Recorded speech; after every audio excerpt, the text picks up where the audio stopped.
Ya, baik. Bismillahirrahmanirrahim. Assalamualaikum warahmatullahi wabarakatuh.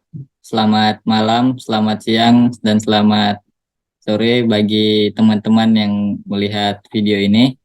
Nah, pada video kali ini kami akan menyampaikan hasil dari Critical Journal Review Literasi Digital yang dimana saya Muhammad Royhan Fuadi akan menjadi moderator sekaligus presentator ketiga. Kemudian Saudara Dito Yudhistira Nugroho akan menjadi presentator pertama. Lalu Saudara Aulia Rahman akan menjadi presentator kedua. Dan ada Saudari Marta Padang yang kebetulan berhalangan untuk hadir pada pengambilan video kali ini. Ya, yang terhormat Ibu Reni Rahmadani, Eskom Mkom, dan yang saya banggakan teman-teman maupun rekan-rekan yang menonton video presentasi kami kali ini. Mungkin langsung saja pada Saudara Dito Yudhistira Nugroho untuk menyampaikan materi. Ya, baik. Terima kasih moderator. Nah, jadi pada slide pertama ini ada rumusan masalah pada kedua jurnal tersebut. Nah, yang pertama itu bagaimana sih literasi digital ini, mediasi orang tua, dan pengendalian diri memengaruhi risiko online selama pandemi COVID-19 di Indonesia. Dan yang kedua, seberapa besar pengaruh literasi digital terhadap sikap dalam menyikapi berita hoax di media baru. Slide selanjutnya.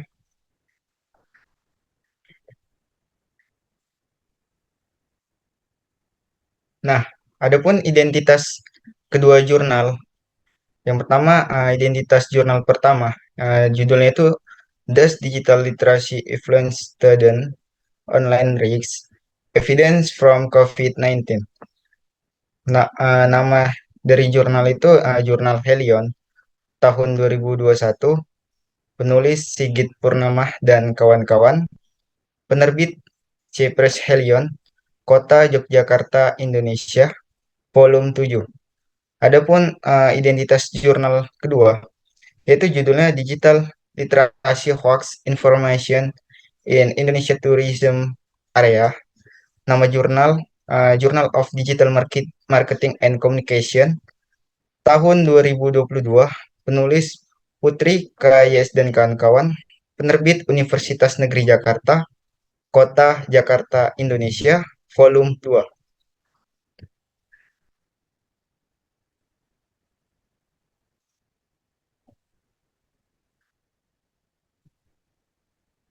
Nah, adapun latar belakang dari jurnal yang pertama, yaitu pandemi COVID-19 telah menghambat berbagai sektor kehidupan manusia, dan pemerintah telah menerapkan pembatasan kerumunan massa dan kebijakan jaga jarak untuk memperketat penularan. Dalam bidang pendidikan, adopsi pembelajaran berbasis online memberikan kesempatan kepada siswa untuk meningkatkan kompetensinya. Kegiatan pembelajaran baru ini berpotensi menghemat waktu siswa untuk menyederhanakan tugas-tugas yang membebani dalam pembelajaran modern menggunakan internet. Nah, internet ini memungkinkan siswa untuk berkomunikasi, menghibur, dan mempelajari berita terkini serta memperoleh informasi yang mendorong perspektif pengetahuan. Nah, meski memberikan sisi positif, pembelajaran jarak jauh ini dengan menggunakan internet itu ada resiko online bagi penggunanya, terutama anak-anak. Nah, kelemahan terbesar dalam isolasi sosial ini ditambah dengan kurangnya interaksi antara teman, sebaya, dan guru yang mempromosikan keterampilan komunikasi yang tidak memadai. Nah, untuk menghadapi ini semuanya, diperlukan kemampuan untuk mengadopsi teknologi bagi individu atau yang dikenal dengan kemampuan literasi digital. Dengan literasi digital ini yang tinggi akan diperoleh manfaat bagi siswa untuk menghadapi risiko online tersebut. Slide selanjutnya.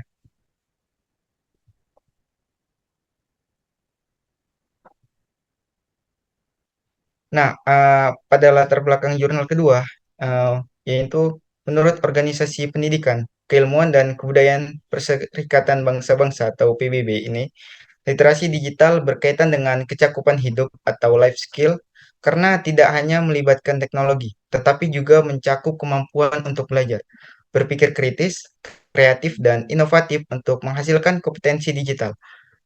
Menurut Yuda Pradana dalam Atribusi Digital Citizenship in Digital Literacy 2018, ada 4 prinsip dasar literasi digital.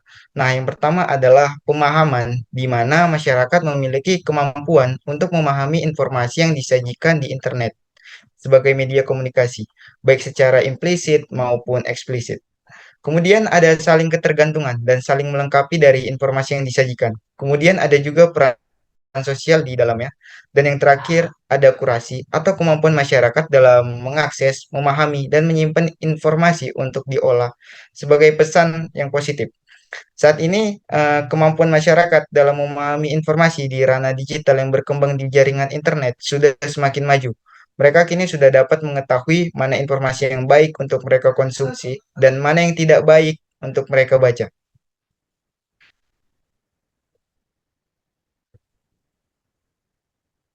Nah, untuk slide selanjutnya akan dibacakan oleh Aulia Rahman.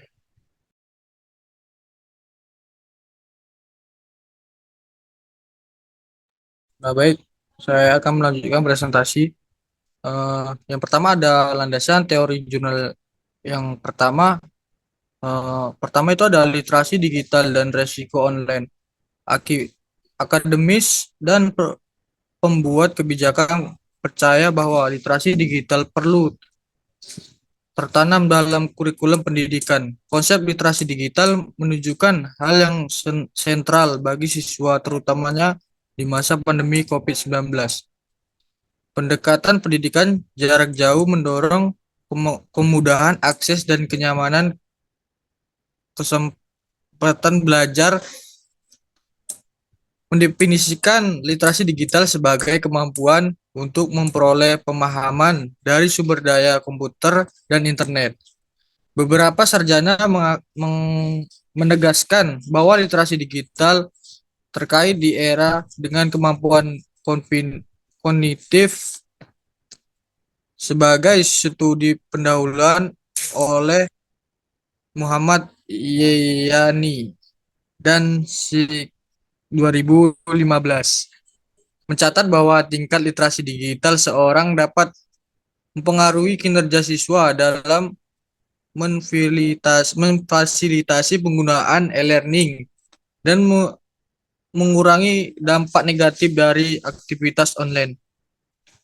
Dengan demikian, hipotesis disajikan sebagai berikut. Yang pertama, literasi digital secara positif mengurangi resiko online siswa. Yang kedua, literasi digital berpengaruh positif terhadap pengendali diri siswa. Yang kedua ada mediasi orang tua. Internet dan teknologi pendidikan merupakan bagian tak terpisahkan dari budaya siswa baru, memberikan keuntungan dan kerugian. Seperti disebutkan sebelumnya, kelemahan dari penggunaan internet merugikan pengguna.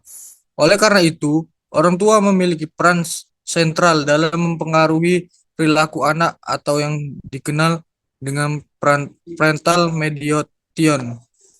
Model pendekatan mediasi orang tua dapat berupa membimbing, mengingat, dan mengamati. Yang ketiga ada kontrol diri. Kontrol diri adalah fungsi sentral diri dan kunci penting untuk sukses dalam hidup. Yang kedua ada landasan teori jurnal 2. Yang pertama ada literasi digital. Literasi digital adalah pengetahuan dan keterampilan pengguna dalam memanfaatkan media digital, seperti alat komunikasi, jaringan internet, dan lainnya. Menurut Sri, dalam buku literasi digital dan karangan kerja literasi digital Indonesia, literasi digital adalah kemampuan menggunakan teknologi informasi dan komunikasi atau TIK untuk memanfaatkan, menggunakan, mengevaluasi, menciptakan, dan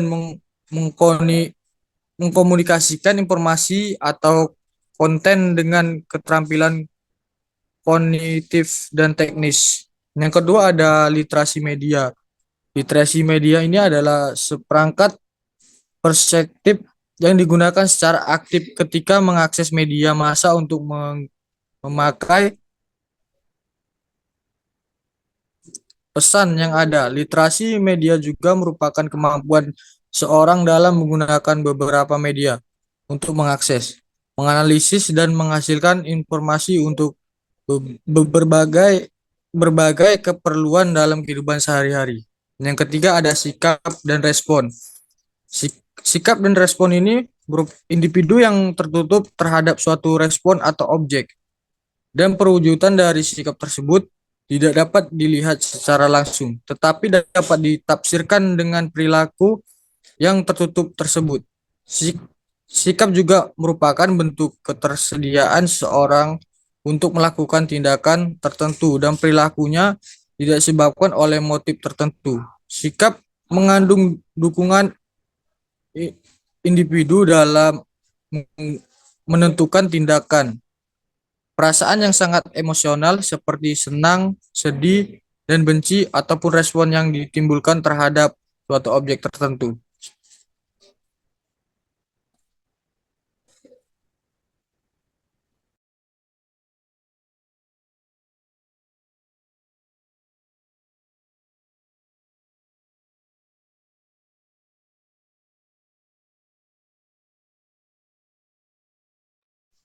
Selanjutnya ada metode pemecahan masalah jurnal 1.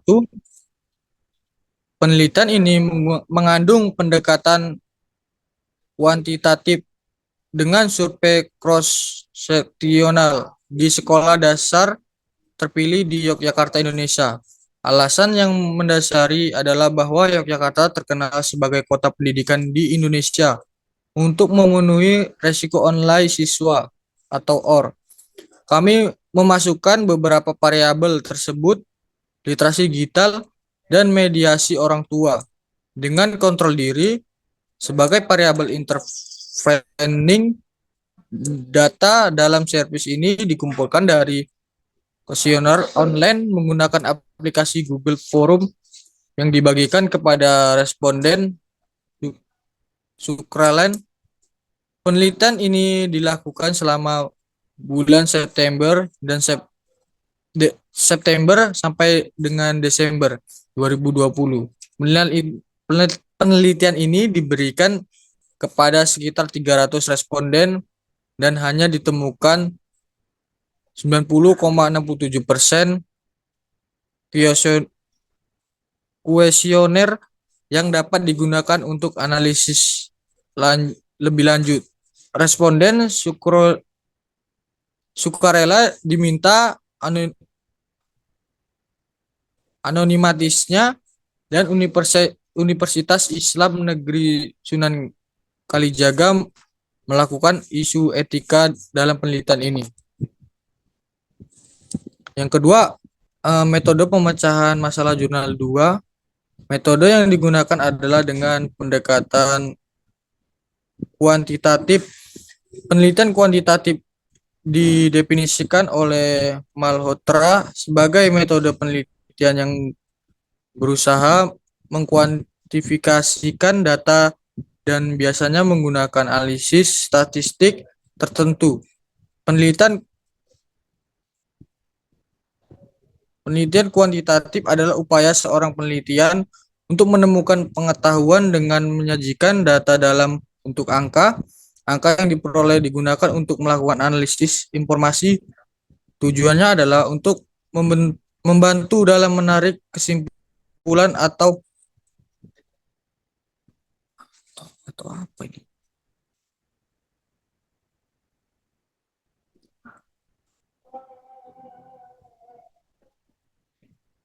Atau membantu dalam menganalisikan teori prediksi yang tetap dengan menyebabkan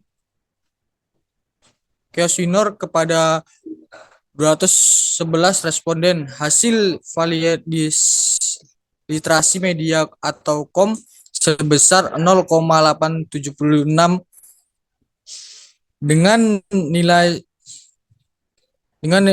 signifikan 0,00 dengan sikap komunitas atau KOM sebesar. Selanjutnya,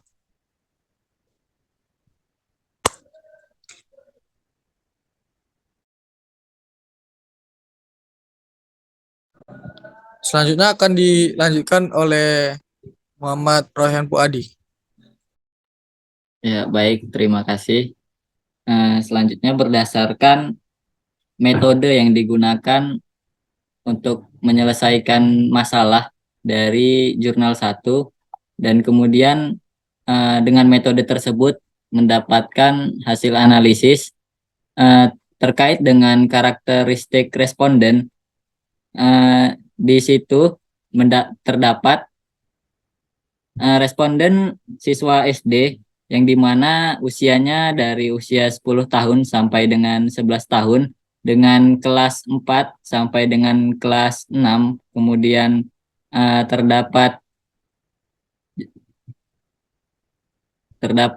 jenis kelamin perempuan maupun laki-laki, lalu pembelajaran melalui 2 les dan 1 les. Didapatkan karakteristiknya adalah untuk usia 10 tahun mendapatkan 38,6%, lalu untuk 11 tahun didapatkan 61,4% dari 100%. Lalu untuk kelas untuk kelas 4 itu didapatkan responden dengan angka 102, dan jika dipersentasikan maka didapatkan hasil 37,5%, dan di kelas 6 terdapat 170 siswa dan 62% atau 62%.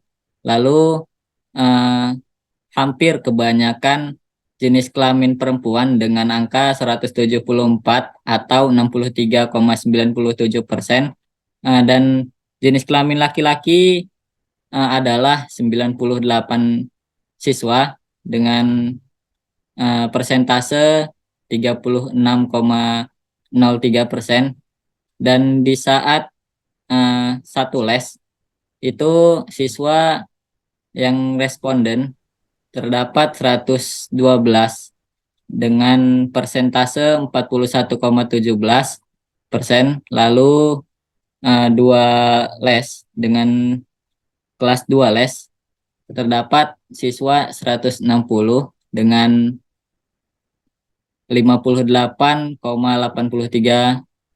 dari 100%. Lalu untuk hasil pengukuran outer model pada hasil dari jurnal 1, untuk self control, kemudian digital literasi dan parental meditation, lalu online risk atau di literasi digital didapatkan angka 0,591, lalu meditasi orang tua mendapatkan angka 0,578, lalu kontrol diri didapatkan pengaruh 0,6115, lalu resiko online atau resiko daring ini merupakan angka tertinggi dari pengukuran outer model, yaitu di angka 0,669.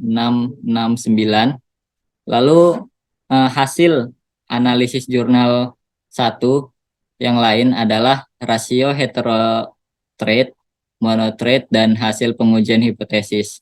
Nah, untuk self control, kemudian digital literacy, kemudian parental meditation, lalu online risk, itu di angka untuk self control mendapatkan angka 0,230, lalu 0,224, lalu 0,471. Kemudian digital literacy atau literasi digital di angka 0,203, lalu 0,581.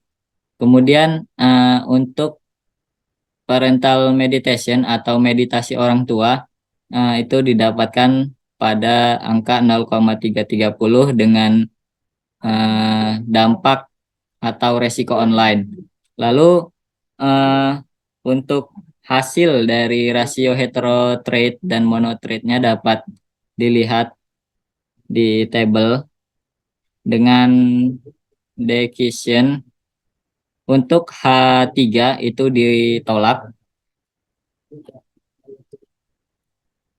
Kemudian selanjutnya untuk analisis jurnal 2 didapatkan hasil isi media itu dengan variabel literasi digital memiliki dimensi konten media dan keterampilan pengguna, yang dimana dimensi konten media ini didapatkan nilai sebesar 0,893, sedangkan pada dimensi keterampilan pengguna memiliki nilai sebesar 0,768.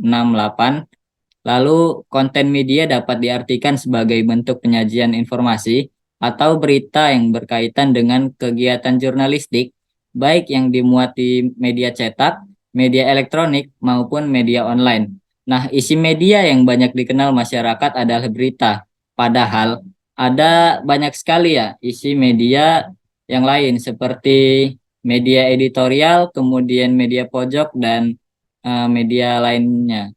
Lalu isi media ini menunjukkan ideologi dari media tersebut. Lalu komunikator massa atau organisasi media dapat memilih, mengelola, dan menyeleksi isi media yang dapat ataupun yang akan disebarkan. Dalam kasus ini, literasi komunikasi dalam kesehatan itu isi media memegang peranan penting karena isi media sangat mempengaruhi minat baca seseorang. Dalam hal ini adalah mengenai informasi kesehatan di saat kondisi pandemi COVID-19. Lalu sehingga berdasarkan hasil analisis jurnal 1 didapatkan juga kesimpulan dari jurnal 1 itu adalah tujuan dari penelitian ini itu untuk mengetahui faktor-faktor yang dapat mempengaruhi literasi digital dan resiko online pada anak-anak di Indonesia selama pandemi COVID-19. Kemudian beberapa anak itu seharusnya memiliki kontrol diri yang tinggi. Namun di saat ini anak-anak memiliki kontrol diri yang sangat rendah. Hal itu mengakibatkan resiko online itu menjadi tinggi bagi anak-anak. Ya, hal ini seharusnya menjadi hal penting karena perkembangan teknologi itu terus berkembang. Anak-anak dapat dengan bebas mengakses internet kapanpun dimanapun mereka berada. Dalam konteks ini pandemi COVID-19, baik anak maupun orang tua, kemudian guru, hendaknya itu memberi dukungan dan arahan positif kepada anak dalam menggunakan internet. Salah satunya dengan strategi pengasuhan. Untuk lebih memperhatikan penggunaan internet pada anak-anak dan guru hendaknya memberikan dukungan, arahan yang positif, kemudian menggunakan internet dengan baik dan memiliki strategi mediasi parenting. Lalu kesimpulan jurnal 2 adalah bahwa kondisi di saat COVID-19 membuat pariwisata Indonesia semakin memburuk bagi daerah-daerah wisata tentunya. Informasi hoax menambah informasi bahwa daerah-daerah tersebut tidak baik secara ekonomi maupun di sisi lain. Hubungan antara literasi digital dengan sikap responden dalam penelitian ini itu kuat. Dampak dari pandemi membuat daerah-daerah wisata di Indonesia menjadi sangat bermasalah bagi perekonomian dan kehidupan masyarakat. Berdasarkan hasil penelitian, disarankan untuk selanjutnya dapat mengembangkan atau menambahkan penelitian yang telah ada sebelumnya agar dapat menyelesaikan permasalahan yang ada di masyarakat. Lalu kelebihan dan kekurangan jurnal. Nah, di jurnal pertama memiliki kelebihan ide dan gagasannya yang relevan, kemudian mudah dipahami, lalu tersistematis, lalu sumbernya itu banyak. Nah, untuk jurnal kedua kelebihannya sama seperti jurnal 1 itu adalah ide dan gagasannya yang relevan, mudah dipahami, tersistematis, dan yang paling penting adalah sumbernya itu terpercaya. Nah, untuk kekurangan pada jurnal 1 karena bahasanya asing, maka untuk kebanyakan mahasiswa di Indonesia itu sulit memahaminya. Kemudian pembahasan pada jurnal 1 itu lebih sedikit dibandingkan dengan pembahasan pada jurnal 2. Nah, untuk jurnal 2 kekurangannya adalah sama seperti jurnal 1, yang itu di mana bahasa yang digunakan adalah bahasa asing sehingga sulit dipahami. Lalu ada penulisan yang kurang rapi. Itu terdapat pada jurnal 2. Kemudian kesimpulan dari pembahasan critical journal review pada kali ini adalah kedua jurnal tersebut sama-sama membahas mengenai faktor-faktor utama yang dapat mempengaruhi literasi digital dan risiko online pada anak-anak di Indonesia selama COVID-19. Lalu, pengendalian diri itu berpengaruh positif terhadap risiko online pada anak tentunya. Temuan ini menunjukkan bahwa beberapa anak memiliki kontrol diri yang rendah, kemudian mengakibatkan risiko online yang tinggi, dan hal ini seharusnya menjadi hal yang penting karena perkembangan teknologi yang terus berkembang. Anak-anak dapat dengan bebas mengakses internet dimanapun, kapanpun mereka inginkan. Lebih yang memperhatikannya adalah penggunaan internet pada anak-anak dan merasakan pentingnya literasi digital itu menjadi hal yang harus. Kemudian keterampilan pengendalian diri juga harus ada dalam diri anak-anak tentunya, karena semua dibangun sejak dini untuk melakukan perilaku online. Ya, mungkin itu saja yang dapat kami sampaikan terkait dengan hasil pembahasan dari critical journal review dari kelompok kami. Terima kasih. Kami ingin menyampaikan ribu-ribuan terima kasih bagi teman-teman maupun rekan-rekan yang menyimak dan menonton video ini. Semoga materi yang kami sampaikan dapat berguna bagi kita semua. Ya, apabila ada kekurangan itu mohon dimaafkan. Kepada Allah saya mohon ampun. Manusia wajar memiliki kesalahan karena yang sempurna hanyalah milik Allah Subhanahu wa taala saja. Mungkin itu saja. Terima kasih. Saya akhiri. Wabillahi taufik wal hidayah. Wassalamualaikum warahmatullahi wabarakatuh.